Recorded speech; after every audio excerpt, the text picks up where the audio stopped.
Hola chicos, el día de hoy vamos a hablar acerca de un nuevo tema más, acerca de hipertensión y riñón dentro del segmento de nefrología del curso de medicina interna, así que vamos a comenzar. Bueno, aquí está el índice, como en los anteriores videos, hablemos acerca de definición, epidemiología, etiología, clasificación, entre otros.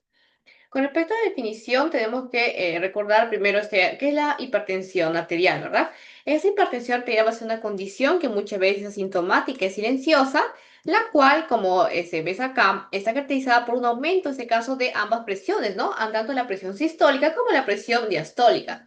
Vamos a ver que estas presiones pues superan, en este caso, más de 140 en caso de la sistólica, o sea, en este caso, mayor o igual a 90 en caso de la diastólica, ¿sí? En caso, ya sabes que hipertensión arterial mayor a 140 sobre 90, y con esta condición, por ejemplo, afecta al riñón, porque sí llega a afectar al riñón. Recuerda que no solamente afecta la parte netamente de vasos, por ejemplo, periféricos, ¿no? Sino que también llega a afectar a nivel renal. Entonces, puede hacerlo de dos formas. Puede ser, en este caso, como causa, en este caso, puede ser que la hipertensión arterial en la cual ese caso va a causar un problema, va a inducir a lesión renal, o puede ser en realidad que había este caso del paciente tenía primero una enfermedad renal de base y que ya producto de la enfermedad renal desarrolla la hipertensión arterial. Es decir, que la hipertensión arterial puede estar antes o puede estar incluso después, en caso de el daño renal, perdón, en caso de hipertensión, puede ser ese caso como causa del daño renal o puede ser consecuencia del daño renal, ¿no? Pues ese caso está muy ligado, como te has dado cuenta. Entonces vamos a hablar ahora acerca de la hipertensión arterial renovascular, o sea, la hipertensión arterial la cual está afectando a nivel renal, como dice acá, es un tipo de hipertensión secundaria, está causada por la disminución del calibre de una o más arterias renales. Vamos a ver algunas patologías en las cuales va a disminuir el calibre de las arterias renales, como por ejemplo la displasia fibromuscular, o también cuando hay, por ejemplo, aterosclerosis en algunas de las arterias renales, ¿sí? También veremos lo que es, este caso, activación del sistema nervioso aldosterona, en este caso ya de poco mecanismo compensatorio, lo cual, en este caso, desencadena una vasoconstricción sistémica. Recuerda que este sistema pues va a generar la angiotensina tipo 2, ¿verdad? Entonces, ¿cuál es la función de angiotensina tipo 2? Recuerda que esta función, en este caso, es la vasoconstricción, por lo cual se desencadena esta como tal, y eso también, aparte, va a retenerse lo que es sodio, y obviamente si tú retienes sodio y en este caso también llevas tu constricción, todo ello va a ir conllevar al aumento de la presión arterial, ¿ya? Entonces, de esta manera es que un daño, por ejemplo, riñón, un daño, por ejemplo, a nivel arterial, una disminución de su calibre, va a generarme la hipertensión arterial, ¿no? Precisamente por este mecanismo, como que disminuye el calibre, disminuye el flujo, se activa el sistema de angiotensina aldosterona, se libera angiotensina tipo 2, se genera vasoconstricción, y también se retiene sodio y lo que es aumenta también la presión arterial, ¿ok? Con respecto a la epidemiología, vamos a ver que en realidad va en realidad variar según la patología que se presente, pero por lo general vamos a ver que la hipertensión arterial afecta en poblaciones de adulta, generalmente a pacientes también que tienen, por ejemplo, una comorbilidad. Vamos a ver acá y se representa un 2% del paciente con hipertensión arterial, o sea, no todos en este caso van a desarrollar obviamente pues hipertensión endovascular. Todos los pacientes con hipertensión arterial no todos lo desarrollan, sino solamente un porcentaje, como te das cuenta acá. En aquellos pacientes, por ejemplo, y hemos visto insuficiencia renal aguda un poco, en los pacientes que tengan enfermedades de renal crónica, no la aguda, vamos a ver que ellos, por ejemplo, van a presentar el 80% más, 80% de presión de hipertensión, porque como te dije, cuando una vez que fue el riñón, también este caso puede desencadenar la hipertensión, así que no necesariamente tiene que haber ese caso de hipertensión previamente para yo desarrollar un daño renal, ¿no? Basta con tener, por ejemplo, una enfermedad renal crónica, de repente sea por diabetes. ¿Ok? Y en ese caso, para que yo también, producto del daño de riñón, genere hipertensión, y es por eso que encontramos a varias personas que, por ejemplo, tienen hipertensión, tienen diabetes juntas, especialmente porque ha sumado esos dos factores, ¿no? Y cuando da cuenta acá, la hipertensión arterial es la segunda causa más frecuente de enfermedad renal crónica terminal después de diabetes mellitus. Recuerda que la principal causa de la insuficiencia renal crónica terminal, en general, ¿no? La insuficiencia renal crónica va a ser la diabetes, y en segunda causa va a ser la hipertensión arterial. ¿Ya? En el caso se pregunta acerca de las dos principales causas de la enfermedad renal crónica, es hipertensión y diabetes mellitus. Bien, continuamos entonces con la parte ahora de etiología. Bueno, como te dije, van a haber en realidad múltiples entidades, las cuales van a generar, en este caso, una hipertensión endovascular. Empezamos con una que conocía que es la displasia fibromuscular, la cual en este caso suele afectar a jóvenes. Vamos a ver que es un proceso el cual es idiopático, es no inflamatorio y algo también muy importante que no quiero que te olvides es que no es arteriosclerótico, ¿sí? En este caso te has dado cuenta acá que se ve como unas bolitas acá, casi como fuese unas perlas y por eso que se denomina como collar de cuentas. En lo que es esta entidad también se denomina así su patrón, debido a que te das cuenta como estas bolitas que tiene, pues un collar, ¿no? De perlas o de cuentas. Entonces, como te voy diciendo, pues es un proceso idiopático, es no inflamatorio, es de tipo no aterosclerótico también, como te dije, no tiene nada, en ese caso acá adentro, pues no hay nada, ni una placa de grasa, no se debe a esto, en ese caso, a disminución de calibre, ¿ya? Como te dije, afecta frecuentemente a mujeres de raza caucásica, a mujeres jóvenes, de más o menos de 40 a 50 años, incluso menos, vamos a ver que predomina también algo muy importante también y que te pueden preguntar en el examen dónde está localizado, pues este va a estar principalmente localizado en la parte de la arteria renal derecha y también las carótidas internas, ¿sí? Puede ocasionar lo que es estenosis o neurismo, porque obviamente está, mira, con tres deformados prácticamente la pared arterial, por eso que tiene ese riesgo. Y como te dije, su morfología es el clásico collar de cuentas, que parece tipo como un rosario, y en este caso podemos observarlo también en edad pediátrica, ¿sí? En este caso, si lo encontramos en niños, se puede observar en el contexto de una enfermedad, la cual se denomina neurofibromatosis tipo 1 o enfermedad de Richardson. Entonces, entonces lo que quiero que te lleves de esta diapositiva es que la displasia fibromuscular es un proceso inflamatorio, es idiopático, no es aterosclerótico, afecta más a mujeres jóvenes, ¿ok? Este predomina la arteria renal derecha y como te dije, su morfología es un rosario, ¿ya? O sea, es como un collar de cuentas, lo más importante. Bueno, seguimos este caso con la segunda entidad asociada a la hipertensión renovascular y esta vez en este caso sí vamos a encontrar lo que son placas de ateromas dentro de los vasos, ¿sí? No es como el anterior que no había, casi se encuentra placa de ateroma y este caso asocia frecuentemente a varones mayores de 60 años, ¿ya? Este caso son para personas ancianas, a diferencia del anterior que era para pacientes jóvenes, acá en este caso son para ancianos, aquellos y especialmente no cualquier anciano, sino aquel que tenga antecedentes de diabetes mellitus, de enfermedad cardiovascular, de hipertrofia ventricular izquierda, de cualquier este caso problema a nivel cardiovascular, ¿ya? Por eso que dice acá que suele coexistir con otros signos de vasculopatía, como cardiopatía isquémica, un infarto, ¿no? Una placa ateroma que obstruye una de las arterias coronarias, por ejemplo, otros pacientes que hayan tenido un infarto anteriormente, que tengan enfermedad vascular periférica, este caso como insuficiencia venosa, ¿no? Que esas piernas, ya saben que se manifiesta con la varices y poco a poco progresa hasta llegar a ulcerarse en piernas. También está la hipertrofia ventricular izquierda, entonces, como te das cuenta, está asociada a pacientes que tengan, en este caso, a varones mayores de edad, ¿no? En este caso, mayores de 60 años, aquellos especialmente que tengan enfermedades cardiovasculares, como diabetes, enfermedad cardiovascular, cardiopatía isquémica, hipertrofia ventricular izquierda, entre otros, ¿ya? Entonces, no te voy a olvidar entonces de esto, lo más importante positiva sería entonces la aterosclerosis, ya sabes dónde a quiénes va a afectar más, a varones ancianos y aquellos que tengan enfermedades cardiovasculares. Muy importante esos tres datitos. Igual que el anterior, por ejemplo, que te dije que afectaba más a mujeres, mujeres jóvenes y aquellas, por ejemplo, que, bueno, el patrón de cuentas y que no está asociado a las placas de ateromas como acá sí lo está. Recuerda que acá en este caso en las arterias renales está depositándose placas y pues por eso que se desarrolla esta condición. Bueno, otras causas menos frecuentes está también la arteritis de Takasayo, la cual se ha visto que es muy prevalente en sexo femenino, la disección aórtica, que también en este caso está asociada a la hipertensión no vascular, aneurisma de la arteria renal y a la arteritis nodosa. Así que te reposo todo esto de acá por si acaso te pregunten acerca de las causas de la hipertensión no vascular. Tú ya sabes entonces qué es la displasia muscular, la estenosis ateromatosa en lo que es arterias renales y también estas otras causas, pero ya son menos frecuentes, ¿no? Que en este caso aneurismas, por ejemplo, de las arterias renales, ¿no? Que también es asociado a la hipertensión, en este caso renovascular. Solamente requiere intervención si mide más de 2 centímetros.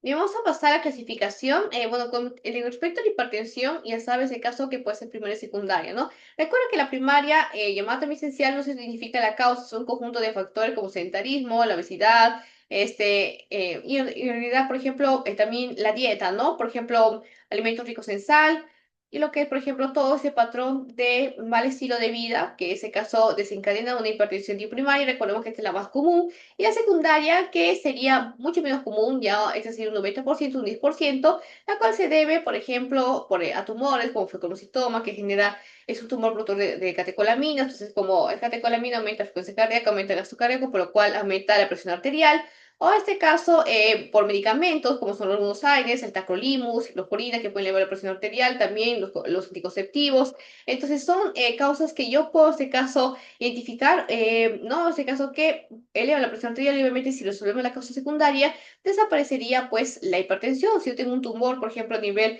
de corteza suprarrenal que está produciendo catecolaminas, lo quito y se soluciona, ¿no? En cambio, la primaria, pues, es así, no se puede solucionar tan fácilmente como en la secundaria, ¿no? Aquí no se cura. Entonces, vamos a ver clasificación según el tipo de daño renal, pues el tipo benigna, maligna, se caso la nefroesclerosis. En este caso, pues, también hipertensión vascular, como te dije, secundaria la cirrosis de la arteria renal. Con respecto a la fisiopatología, como estaba mencionándote, pues la hipertensión es una enfermedad silenciosa, sintomática, que no solamente pues daña a nivel de vaso, daña el corazón y también llega a dañar la parte renal. Este daño va a ser progresivo y lo primero, por ejemplo, que va a hacer es seguir este primer mecanismo. Primero, en este caso, va a lesionar la arteriola aferente, ¿ok? Lo cual, ¿cómo va a lesionar? Te preguntarás. Este caso va a engrosar la capa media y también va a proliferar la íntima. Entonces, recuerda que capa íntima, capa media, capa adventicia. Imagínate que la gruesa, que la capa media se engruesa y la íntima, en este caso, prolifera, ¿no? La está haciéndose como un vasito robusto. Entonces, obviamente, si cada vez va a engrosarse más, obviamente el flujo sanguíneo no va a poder pasar. Es como tener, en este caso, pues, ¿no? Un vaso, así, totalmente normal. A tener este caso por hipertensión, cada vez que se hace más grueso, bueno, por eso se empezaría a engrosar por acá, hacerse caso cada vez, reducir su calibre, ¿no? Te has dado cuenta que quedaría este pequeñito espacio por donde pase la sangre, por lo cual disminuye el flujo sanguíneo. Entonces, esa isquemia, obviamente, pasa el tiempo, no recibe tratamiento, la paciente o el paciente, y va a generarme una isquemia crónica. Entonces, producto de esa isquemia crónica va a generarse una atrofia tubular, una esclerosis glomerular también secundaria. El producto de esa isquemia, pues el cuerpo reacciona y va a activar el sistema de aldosterona, por lo cual este sistema de angiotensina-aldosterona, ¿qué cosas hacía? Expresaba la angiotensina tipo 2, la cual la angiotensina tipo 2 induce a la vasoconstricción y también aumenta la presión arterial, ¿ya? En este caso, porque esa es la función que tiene angiotensina tipo 2, hace vasoconstricción, y al hacer la vasoconstricción, como tú sabes, se aumenta la presión arterial. Cuando entonces vasodilatación disminuye la presión arterial, por eso que en shock vamos a ver, hay hipotensión, porque hay muchas veces una vasodilatación, ¿no? Recuerda que la vasodilatación, como dije, disminuye la presión arterial. Entonces acá en este caso aumenta y entonces genera, aumenta más la presión. Vamos a ver que la filtración glomerular también en este caso va a estar alterada porque en este caso afecta netamente al riñón, lo cual lleva a que se elimine proteínas en la orina y que también progrese hacia insuficiencia renal, ya de tipo crónica en este caso. Entonces, hipertensión endovascular, si nos damos cuenta, pues todo se originó a partir de una estenosis provocada por esto, ¿no? Proliferación de íntima, crecimiento de la media. Estenosis provocó hiperfusión renal, activó el sistema de angiotensina aldosterona y esto generó pues una hipertensión ya resistente, ¿no? Porque en este caso la filtración se alteró, y también, pues, se empezó a eliminar lo que es el parte de proteínas. Eso sería fisiopatología con respecto a esta entidad. Con respecto a los mecanismos implicados en la hipertensión asociada a enfermedad renal crónica, vamos a ver que, como te dije, pues acá se altera la excreción de sodio, se hiperactiva el sistema de aldosterona, se activa el sistema nervioso central simpático, y como entonces te dije que secundario termina esto, va a pasar también un hiperpartiroidismo secundario. Recuerda que el hiperpartiroidismo secundario hace que se libere calcio, ¿ok? Ese caso, y también aumenta la modificación celular y eso induce toda una vasoconstricción. Obviamente, pues vamos a ver que el tratamiento con itopoyetina dice acá puede inducir o agravar la hipertensión. Recuerda que dentro de los fármacos y también sustancias que agravan la hipertensión, aparte de AINES y anticonceptivos, está también la eritropoyetina. Y como te dije, pues la hipertensión arterial puede ser, en este caso, una causa del daño renal, como puede ser consecuencia del daño renal. Puede ser ese caso que el paciente desarrolle primero un problema a nivel renal y después hipertensión, o puede ser que primero desarrolle hipertensión y después el daño renal. Vamos a pasar acerca de las manifestaciones clínicas de este caso de hipertensión arterial cerebrovascular.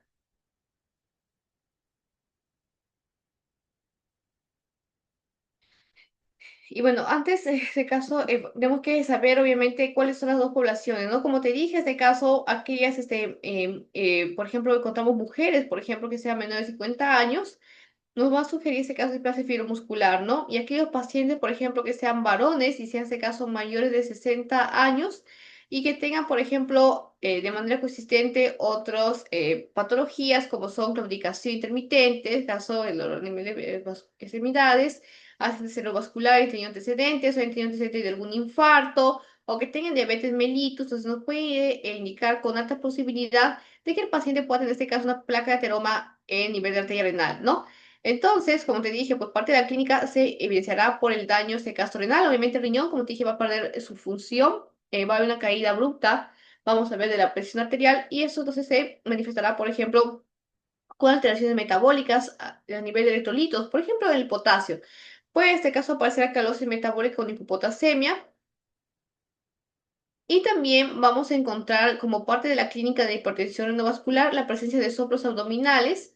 Están, por ejemplo, soplos de hipercarotidio, femoral, oculares. Hay también este caso del riñón. Vamos a encontrarlo con cierta simetría. En tanto el derecho como izquierdo se encuentran estos casos simétricos. Vamos a encontrar también lo que es edema pulmonar, súbito a repetición, como parte de la clínica. Y como dije, insuficiencia renal que puede desencadenarse también de biolipoperfusión.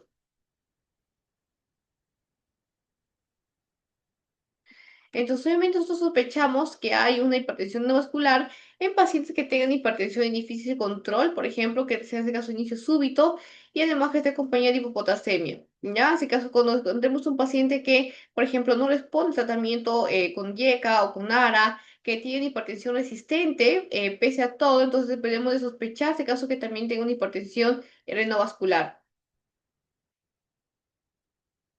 Sin embargo, la hipertensión renovascular a inicios de muchas veces sintomática, y en este caso, cuando va evolucionando se hace más crónica, podemos ver que hay un edema periférico, en este caso, o sea, la piel va a estar hinchadas, va a haber, por ejemplo, proteinuria también, por eso lo podemos ver cuando el paciente, por ejemplo, orina espuma, la creatinina y la urea también, en este caso, van a estar elevadas por el daño renal. Como les dije, pues si llega a fallar, por ejemplo, riñón, pues no va a poder eliminar adecuadamente los tóxicos, por lo cual encontraremos síntomas de uremia en estados avanzados, como fatiga, náuseas, alteración del sueño, y también en hipertensión no vascular, como dije, aparece la presencia de los soplos, ¿no? Soplos abdominales, soplos se casan en otros lugares, y también muy importante la simetría de imagen.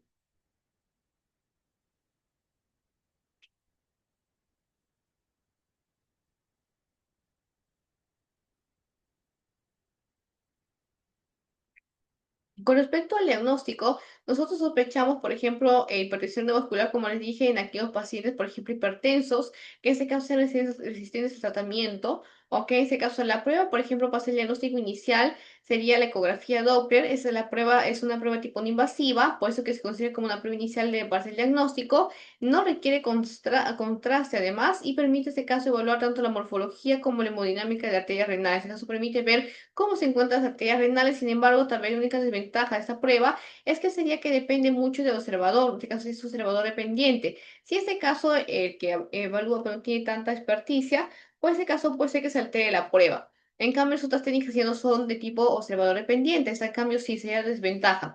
Vamos a ver que si después de hacerle esa ecografía Doppler no puedo en este caso encontrar resultados tan eh, en este caso concluso, por ejemplo, como es el collar, por ejemplo, en cuentas del fibro muscular, podemos utilizar otra técnica que sería la angiotomografía computarizada, la cual, en este caso, requiere contraste iodado, pero ofrece mayor sensibilidad, ¿no? Acá, en cambio, no se utilizaba contraste, pero aquí se utiliza contraste, pero en este caso nos da una mayor certeza.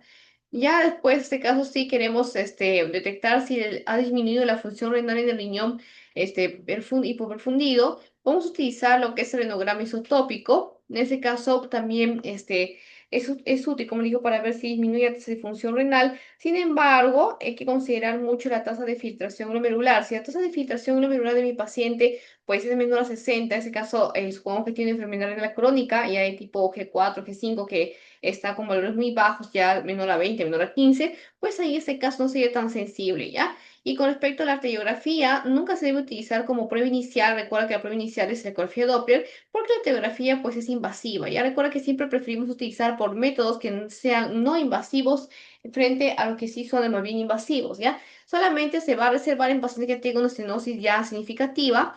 Y en este caso se hace una revascularización, solamente esos casos. Dos técnicas diagnósticas, en el caso de la angiotomografía y la angioresonancia. Ambas tienen sensibilidad, sin embargo, tanto la angiotomografía como la angioresonancia van a requerir contraste. Y en este caso vamos a considerar que está contraindicado en pacientes que tengan insuficiencia renal avanzada, una insuficiencia renal crónica, que tengan, por ejemplo, la tasa de filtrado glomerular menor a 30, ¿ya? Entonces, solamente en esos pacientes cuya tasa de filtrado glomerular sea menor a 30, pues eso tiene un alto riesgo de hacer fibrosis, ¿sí? Una fibrosis, por ejemplo, nefrogénica, por lo cual no se recomienda realizar, por ejemplo, en esos tipos de pacientes, ya precisamente por ese riesgo. Recuerda que la tasa de filtrado glomerular está lo normal entre un rango de 90 a 120, ¿ya? Así que cuando hay un daño renal, poco a poco va a estar disminuyendo hasta llegar al último estadio, que es el, por ejemplo, G5. En ese caso, recuerda que eso vamos a ver más adelante, de enfermedad renal crónica. G1 normal a alto, que es mayor o igual a 90, como te dije, normal. Después descendido, con esta de 89 a 60, y así hasta bajar a G5, que es la falla renal ya menor a 15, ¿ok? Entonces, cuando está, por ejemplo, ya menor a 30, ¿no? En este caso puede ser 29, 28, y ya no se puede hacer esas dos técnicas. Otra parte también del diagnóstico nos puede dar obviamente historia clínica, a preguntar a nuestros pacientes si ese caso ha sido, es diabético, es hipertenso, ¿no? ¿Qué medicamentos ha tomado? Hacer este caso examen de orina porque un daño renal pues se va a manifestar al orinar con proteinuria y saber este caso una orina espumosa o tal vez haya microalbuminuria. El electrolitos, por ejemplo, se mide estos tres, ¿no? Para ver si causa alteración electrolítica. Y también se utiliza lo que es la ecografía renal. Recordemos que es importante porque nos permite saber, en este caso, si contamos un riñón pequeño o pobre diferenciación corticomedular, se indicaría que está habiendo una insuficiencia renal crónica, por lo cual pues, nos daría más indicio que se trata de una hipertensión no vascular. Tal vez en este caso medirle a través también nivel ocular con estudio de fondo de ojo, ya que la hipertensión daña lo que son vasos, pues niveles de corazón, nivel periférico, a nivel de riñón, pero también no nos olvidemos que también afecta a la parte ocular, por lo cual la retinopatía hipertensiva, en este caso, si encontramos signos de retinopatía hipertensiva, nos puede indicar este caso que también está viendo una hipertensión no vascular.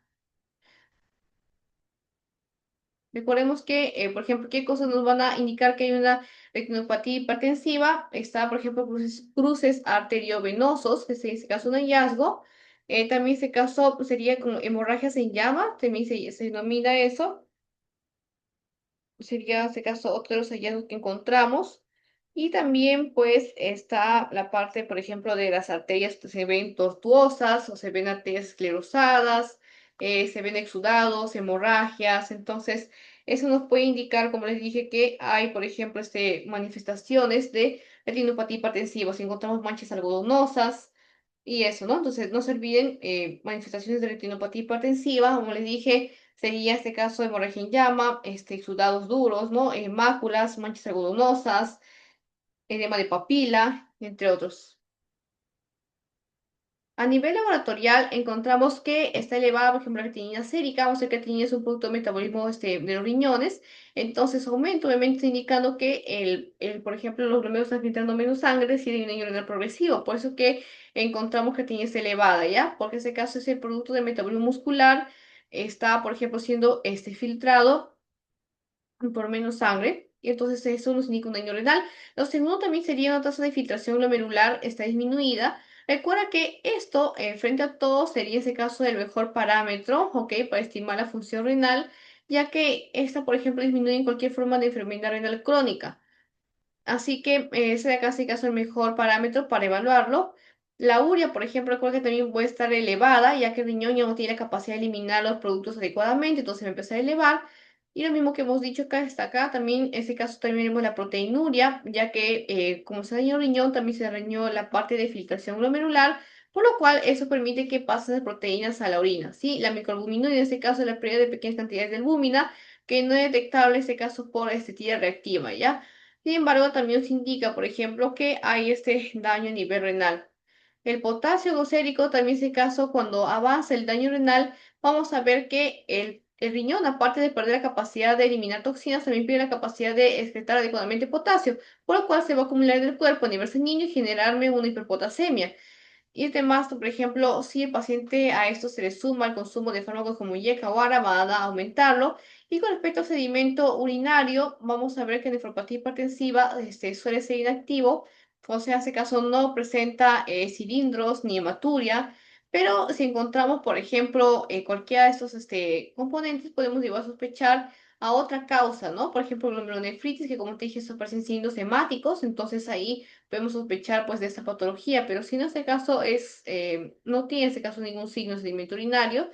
Y por ejemplo, relación creatinina que nos permite detectar, por ejemplo, la albuminuria sin necesidad de hacer una recolección de orina, ¿ya? Eso tiene este caso por un diagnóstico precoz. Con respecto a los imagenológicos,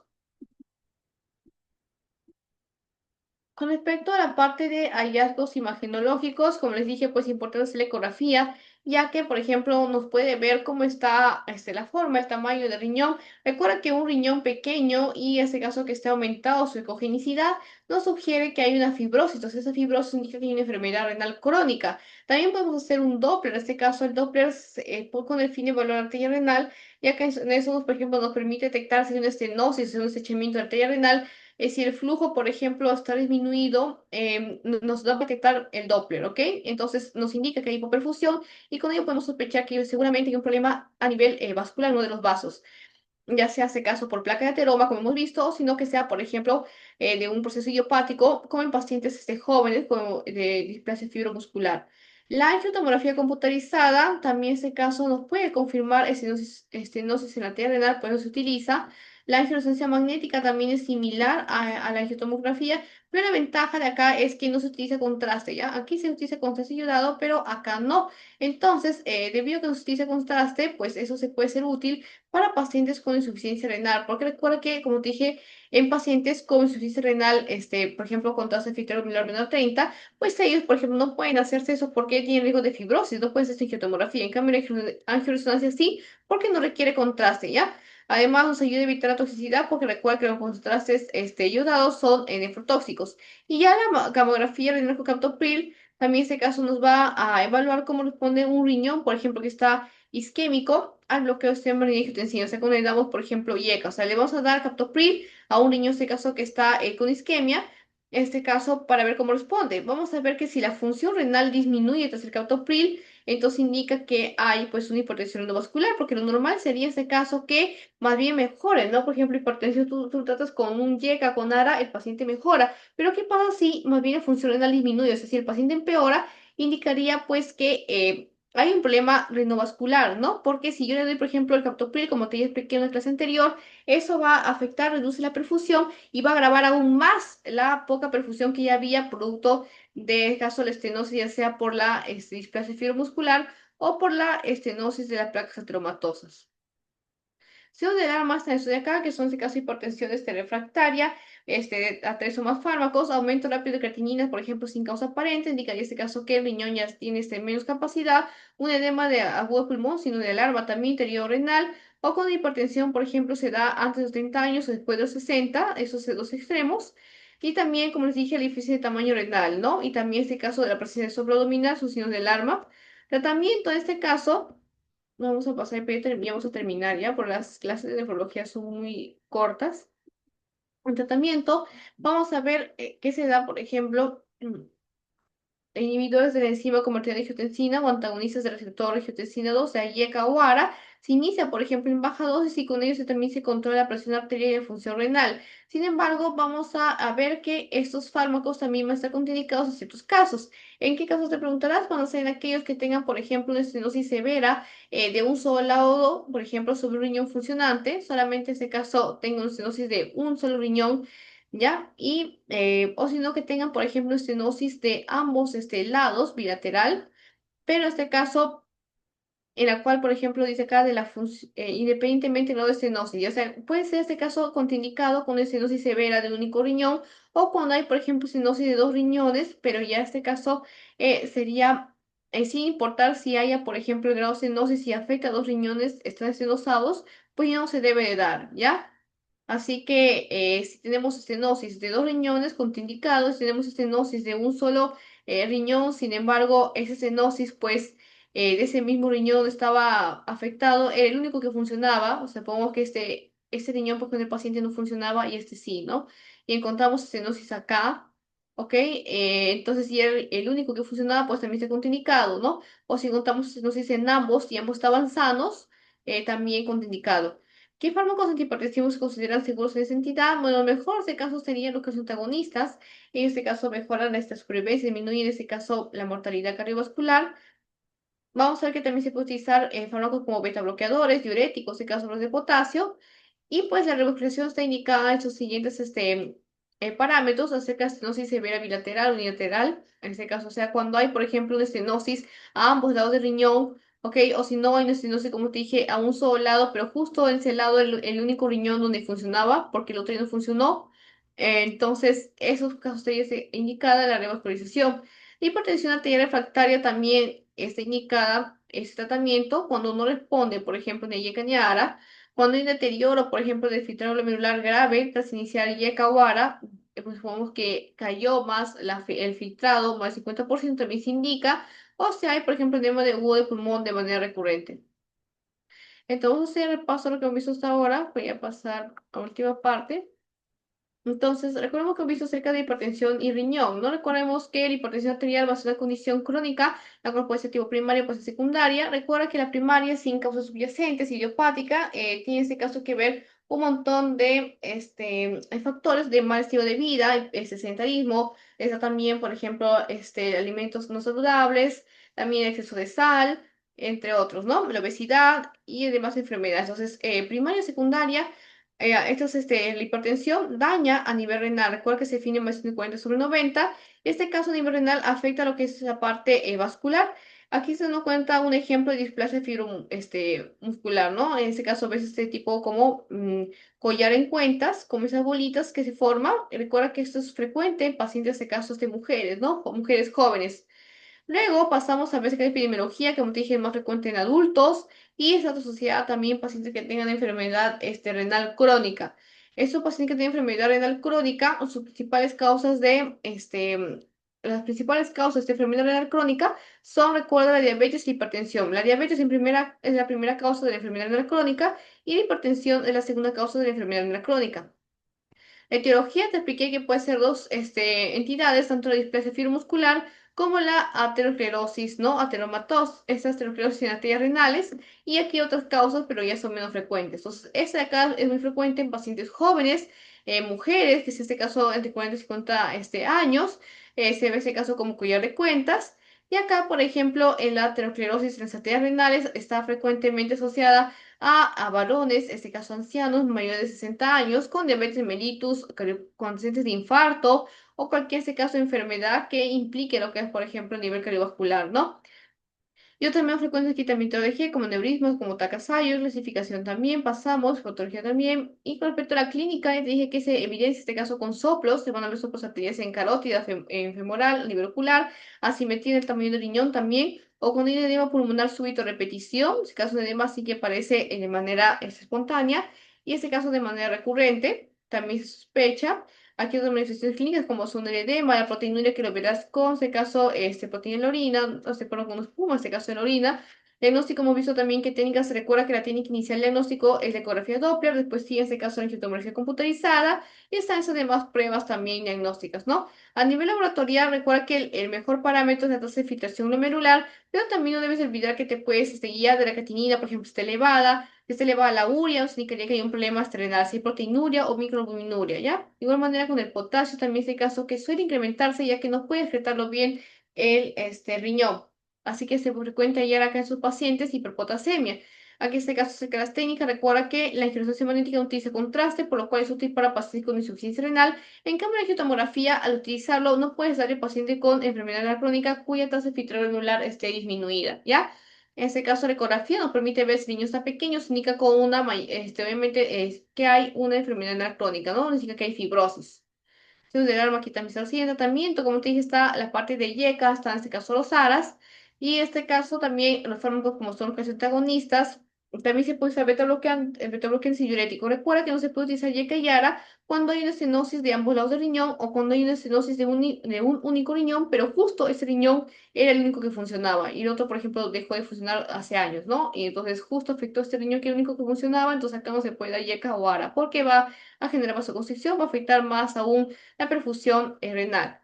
Entonces, en este caso, parte de la alimentación, vamos a pasar una punta de revisión, como dice acá, varón 65 este año, con hipertensión ya conocida desde 12 años, consulta por fatiga progresiva, hinchazón en tobillos, ciclos tensionales de 165/100, a pesar de usar los fármacos, o sea, es una hipertensión que no está respondiendo al tratamiento, ¿no? Como dije, siempre sospechemos de hipertensión muscular en un paciente que tenga edema, y hemos visto los síntomas, que tenga en este caso, por ejemplo, también una hipertensión que no responde a tratamientos. Soplo abdominal también nos indica, ¿ves? Otra clínica más. En laboratorio se ve que tenía 2.3, está elevada, porque recuerda también que cuando la actina se eleva, nos indicaría que hay un daño renal, ¿no? Así que eso sería en este caso otro valor más. Y también dice que la tasa de filtrado glomerular está demasiado disminuida. ¿Por qué te dije que la tasa de filtrado era mayor a 90, no? 90, 120, pero el mío está en 38, está demasiado bajo. Entonces, también nos indicaría, pues, obviamente, otro problema a nivel renal, microalbuminuria positiva, ¿ok? En este caso se ve asimetría renal, muy importante eso también, o sea, el riñón derecho está de menor tamaño que el izquierdo, y ya con todo esto, ya explico en diapositivas anteriores, podemos decir que se trata de una hipertensión renovascular, ¿no? Recuerda que la creatinina, por ejemplo, los valores normales en hombres, por ejemplo, es de 0.7 a 1.3, y el señor acá tiene 2.3, y en mujeres es de 0.6 a 1.1, ¿ya? Entonces, máximo en hombres 1.3, máximo en mujeres 1.1. Si ya tiene 2.3, indicaría obviamente que está viendo un grave problema a nivel renal. Obviamente, el diagnóstico más probable aquí sería la hipertensión renovascular, ¿no? Lo que hemos visto. Así que si a ese caso, este punto de revisión fuera diferente y dijera a una mujer, tiene los mismos síntomas, pero diría, por ejemplo, de 40 años, ¿no? Entonces sospecharías de una displasia muscular. Y si trataría, por ejemplo, este paciente te dijera que tiene anteriormente un infarto o diabetes, sospecharías más de una aterosclerosis en la arteria renal, ¿no? Sin embargo, a nivel general marcamos esto porque no especifica mucho dato acá. Y bueno, eso sería escaso todo, que este caso deja un glosario acerca de los términos más importantes. Eso sería todo con la clase de hoy. Con la parte de segmento de nefrología, estos temas son cortos. La parte de enfermedad renal aguda, insuficiencia renal aguda y esto de hipertensión riñón. Así que por eso duran poco los videos, pero ya los siguientes serán un poco más extensos, ¿sí? Pero eso de acá, como dije, son muy cortos los temas.